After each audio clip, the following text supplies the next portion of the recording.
All right, cool. So let's take a look at sales mix, right? So once we understand sales mix, we can really then acutely go in with a scalpel and start to influence where we choose to try to grow those numbers, right? Where we spend our time. Sabado was saying before, we have a t-shirt that says, "My time is money," right?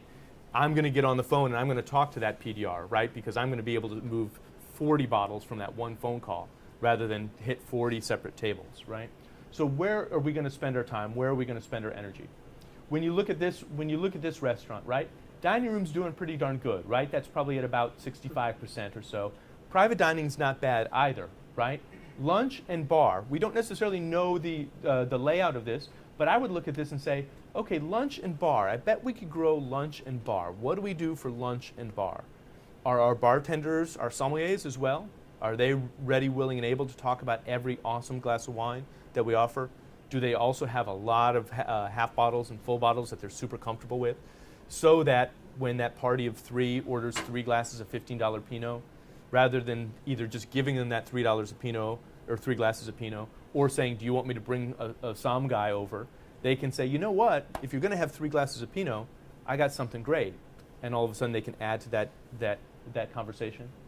At lunch, do your lunch servers, are they clued in about pairings? Are they excited about offering a glass of wine at lunch? If we can add to those 2 little pieces of the pie, obviously the dining room and the private dining aren't going to get any smaller. Our pie's just going to get bigger, right? If you look at sales mix, we talked about this a little bit before, glasses, bottles, and pairings. Look at this restaurant. You're at 50% or maybe just a little bit over 50% glasses of wine, right? So what that's telling me when I look at that, there's something that's keeping people from playing with the wine list, with the bottles, right? Maybe our glasses of wine are a good value and our bottles aren't. If we had more value bottles, we could probably get people to spend a few more dollars on bottles than they would on the glass and then get that pie bigger, right? Pairings, we're not doing a bad job on pairings, but I wonder if we could grow pairings as well.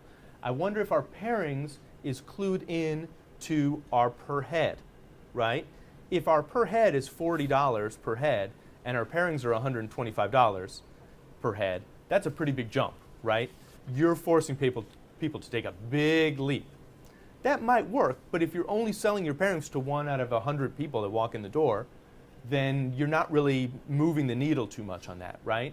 If our per head spend is $40 and our pairings are, say, 55, 52, something like that, well now look at that. Every time somebody orders a pairing, you're adding $12 or $15 onto that average spend.